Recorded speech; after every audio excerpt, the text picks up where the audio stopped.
Hi guys, welcome to the James Bond Show. I'm your host, Krazy Kajeevie, with no fears, limits, or substitutes. And today, guys, we are doing Q&A with Krazy K Part 3. So Q&A with Krazy K Part 3. That's me, Krazy K, and I've got little Connery as my new current mascot at the moment. And the one, the only, Krazy Craig, is back with me as well. He's just too short. Hey, go on, Kajeevie. You, Krazy Craig, and he's sitting down there. Okay, guys, so Q&A with Krazy K. If you are new to this segment, this is part 3, the third time I've done this, and this is where I answer your questions. And I want to make an apology, guys, because I went into my inbox at thejamesbondshow@gmail.com, and there was a whole bunch of questions waiting for me. So very sorry.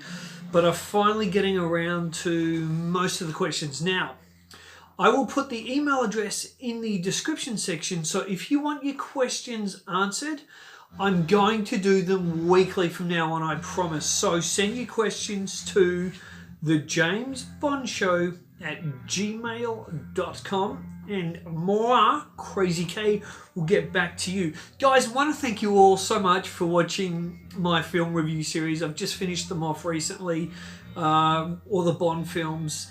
So thank you very much for your feedback as well.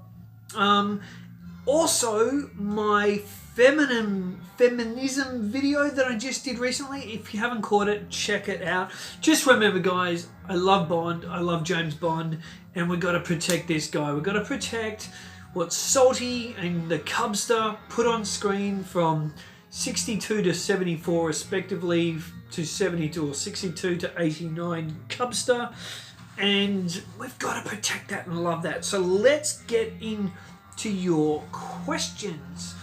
Okay, so first question is from JK Jar. Okay, I think I know who you are. JK Jar, you cheeky bugger. Alright, so now, I've written done the questions here as well as I can, including the grammar coming from the people sending the questions, so forgive me and I'll try and make sense of it all. Okay, so it's kind of a statement and a question, this one, from JK Jar. And thank you very much, JK Jar, for sending in your questions, because you got another one here later on as well. So don't you think feminism has become part in movies today? I'm going to repeat that. So don't you think feminism has become part in movies today? I think you mean part of movies today. So as to make critics happy and get good ratings for good box office. Okay, so I'm going to kind of answer that the best way I can. First of all, film critics don't supply box office. Okay, you get one little film critic, and most of them these days are left-wing little Nancy's, and they do their little review and they run off. Now, they liked Skyfall, and Skyfall was barely a James Bond film, and they were kind of semi on Spectre. Though I did go over a few reviews the other day from a few lefties, and actually a lot of them did like it, but overall it was kind of a between left and right wingers. It was a middle ground for Spectre. But you don't make left-wing films for right-wing audiences. And if you look what happened with Star Wars, mostly Star Wars and James Bond, these are more right-wing or more conservative audiences. And they're audiences that go for the characters, like for example with Star Wars, and this is why Disney cocked it up so much. When episodes 7, 8 and 9 were announced to come out, even when Disney were attached to it, me as a massive Star Wars fan, and many of my friends that are as well, and I am a diehard Star Wars tragic. Star Wars has been a huge part of my life, and as a lot of people here know, yes, my favourite all-time film is actually Star Wars Episode 4, A New Hope. I'm sorry, but it just is. I just think it's the greatest film ever made, even though Bond is my baby. So when I went and saw those films, I was just disgusted to see what Disney had done. When you make films for an audience that are not going to show up, you're in trouble. So what Barbara Broccoli is now doing by introducing, going full tilt, as even Kerry Fukunaga said, that she's dialing up the feminism. Now, he said that in an article that I covered in the feminist video. So when she dials up the feminism, it's going to put people off. And James Bond is a sexist, misogynist dinosaur, apparently, and he's a chauvinist. And the James Bond films from 60s, 70s, 80s had great female names, and it was always a bit of fun. And like Pussy Galore, which came from the Ian Fleming novel Goldfinger. But then Christopher Wood, the screenplay writer for Moonraker, for Spy Who Loved Me and Moonraker, introduced Triple X for The Spy Who Loved Me, which obviously is a play on you-know-what. And then he introduced one of the best names ever, the best I think since Pussy Galore, Dr. Holly Goodhead. And Barbara Broccoli has come out and said, if you guys aren't aware of this, she's come out and said that those sort of double entendre type names won't be permitted. She won't be doing that in her James Bond films. Her father did that in the Bond films, and it's what made the characters classic, and it was always a good laugh. So we're not, those kind of, what Barbara Broccoli and people have got to remember is names like Dr. Holly Goodhead, Pussy Galore, Honey Ride Her, they're almost characters, they're tropes within themselves. You've got Bond is famous for the henchmen, the villains, the cars, the gadgets, and not just the Bond girls, but the Bond girl names. So to take that away is terrible. And as for good ratings, The Last Jedi got great ratings from the critics, but you got to remember here, J.K. Jar, you got to remember one thing. You got a small amount of critics, especially on YouTube. Everyone's going to YouTube now, right? You got a small amount of critics, but then you got a massive amount of YouTube channels, especially by conservatives like myself, that the real fans are going to come and listen to. World-class bullshitters, Geeks and Gamers, John Talks, James Bond Show, Gregor, Mecha Random 42, Anomaly Inc., Midnight's Edge. We're more conservative, we're not of the left wing, and we actually are kind of these Star Wars and James Bond film nerds, and we are going to push our opinions out there. So it doesn't matter what the left wing critics do. If you have a look at The Last Jedi, where the critics loved it, the audience score on Rotten Tomatoes for The Last Jedi was 46. It's the last I looked is at 46%, compared to the critic score of apparently 96%. So you see which one's real, and the ones that are going to vote more, you're going to get more votes from the from the everyday crowd that are going to see it, instead of, the 200-300 critics, and then you got the millions of fans. So what's the real score there? So don't be fooled, and don't forget, The Last Jedi box office, The Force Awakens was the highest grossing film of all time with over $2.1 billion. The Last Jedi only made 1.1, 1.3, maybe. It lost. It made $700 to $800 million less because it was pushing woke garbage agendas. All right, so I hope I answered that for you. Fair enough. Okay, so next one. My buddy. So Clone Commander Foggy. Hello, Clone Commander Foggy, you crazy bugger.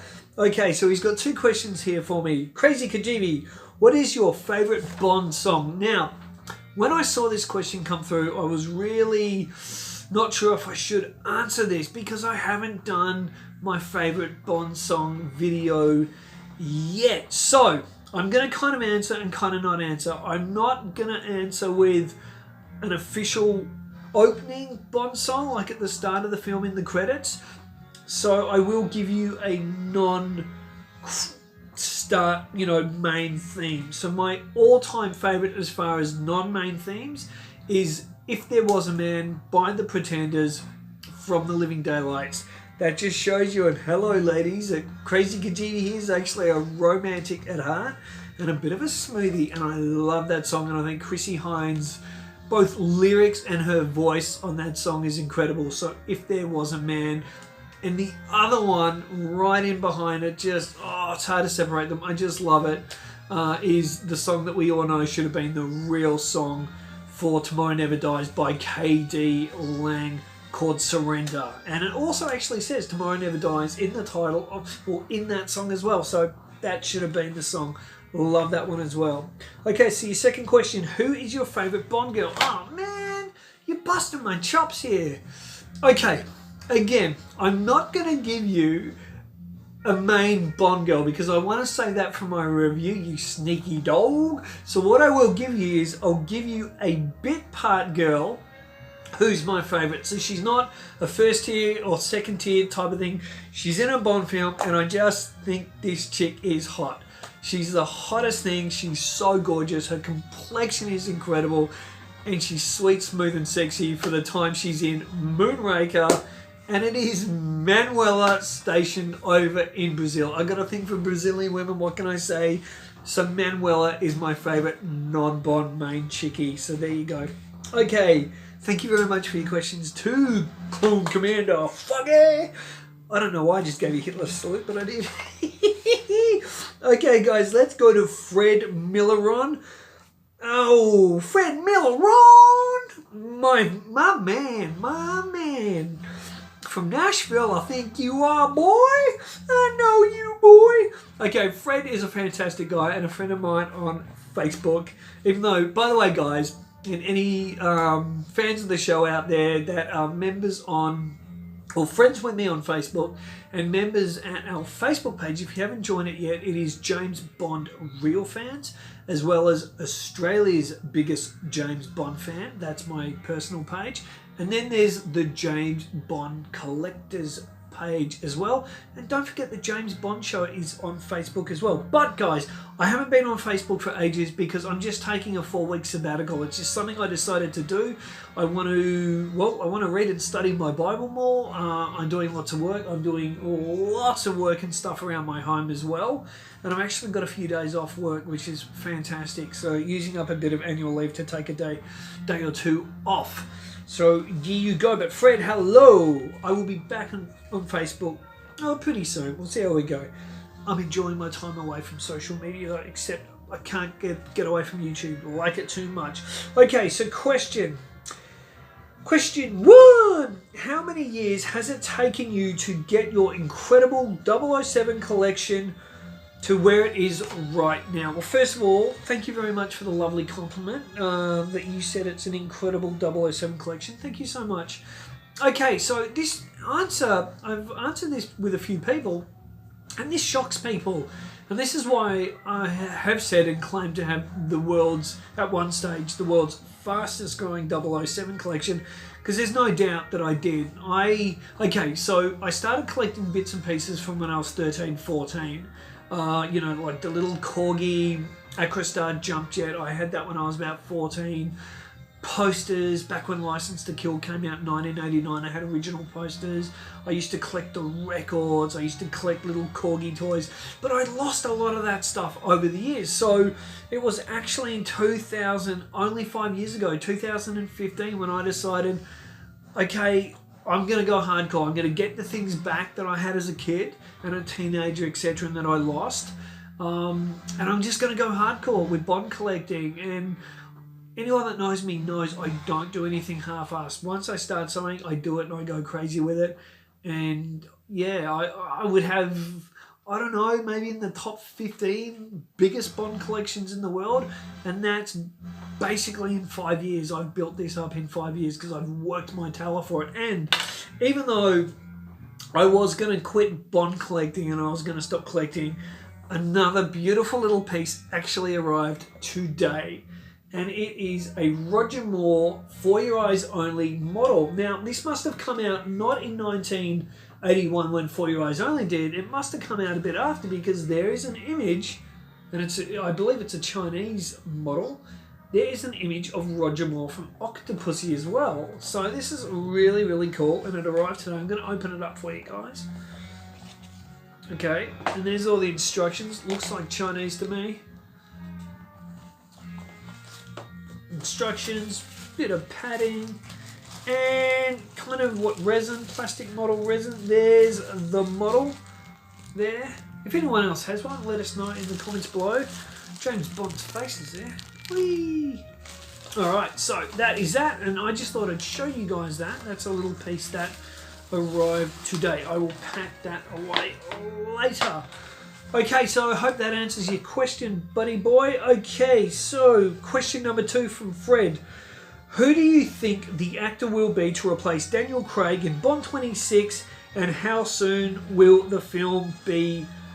Will the film start, as in start filming? Oh, Fred, that's a crazy question, but I'm not one to sit on the fence. I'm going to try and give you an answer. Now, as everyone knows, my number one choice, who I would love to see play James Bond, is Matthew Good, British actor Matthew Good, because I think he's the type of James Bond we need. Now, I don't think that any of the big favourites that they're talking about are going to get the role. I think potentially maybe Henry Cavill could, because it looks like he's all done with Superman. Now, obviously, he is a big favourite. A lot of people like Cavill. Henry Cavill, whatever you want to say. To me, I don't think he's a strong enough actor, but I do potentially think he could get the role. Now, when Barbara Broccoli came out recently and said that James Bond can be played by an actor of any colour, not only do I think that's disgraceful, because that means a Mexican, Japanese, Chinese, black, whatever, and I love all those races, but they're not James Bond. It's not what Fleming created. I don't think she's going to stick with that. I just think the woman is a two-faced snake, and I think she said that just to maybe appease the media. I think if she went that route and cast a black James Bond, whether it be an Idris Elba or John Boyega or whoever, I think it would be a massive mistake, and I think the film franchise would die. But as far as Bond 26, it depends if you count what they're going to do, because I believe in my heart of hearts they will kill James Bond and they will keep Naomi Harris and Ben Whishaw and Ray Fiennes. They'll keep these guys in a Naomi 007 film, and they'll try and push her, because that is what, and even Kerry Fukunaga has said, that is always what Barbara Broccoli's wanted. She's wanted a female 00 agent film. And even though Jinx wasn't a 00 agent, now she's going to get a cake and eat it and have a 00 agent and even take his 007. So I think she'll do that, and I think that'll be one franchise, and maybe she'll do that on her own. And then you're going to have, if they reboot Bond 26, who knows, it might be an actor that we don't know of, but I would think that Nicholas Hoult, who I did a video a while ago, and now a certain person at the Infomercial Experience reckons it will be Nicholas Hoult, and I've got no doubt why he's saying that, because I put that up as one of my top 5 choices, and I don't think anyone had heard of Nicholas Hoult on the scene until I started really hyping him up. That's not arrogance, guys. That's just being honest. So I think possibly Nicholas Hoult for the next Bond. I think if Barbara Broccoli's got some common sense, I think he'd be a great choice. And when do I think they're going to start filming? Oh, how long's a piece of string? I just think the woman's lost her marbles, and I think she's lost the real love and passion for Bond, because she doesn't remember and realise what James Bond is. I mean, this is a woman during the making of Die Another Day. She said to Purvis and Wade, oh, when you get lost a bit, just go back to Bond, and we always, Bond of the novels, go back to Fleming. Well, did she make a film that went back to Fleming? No. She goes for the trends even more so than Cubby ever did. When he went for trends, he did it subtly. This woman's doing it politically, with political trends like this Me Too garbage that is non-existent to the James Bond crowd that pay the money to go to see the Bond film. So, guys, get your questions in. I will do another Q&A with Krazy K. I will have that come out next Monday. So get your questions in. The James Bond Show at gmail.com. Till next time, guys. And thank you so much all for your questions. And please give a like here. Please like and please subscribe to the channel and share it with your friends. Till next time, guys. Keep on bonding and say hi to your mum for me.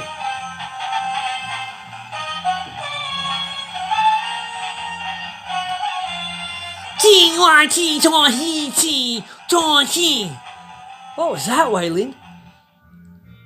That was my translation for say hi to your mom for me.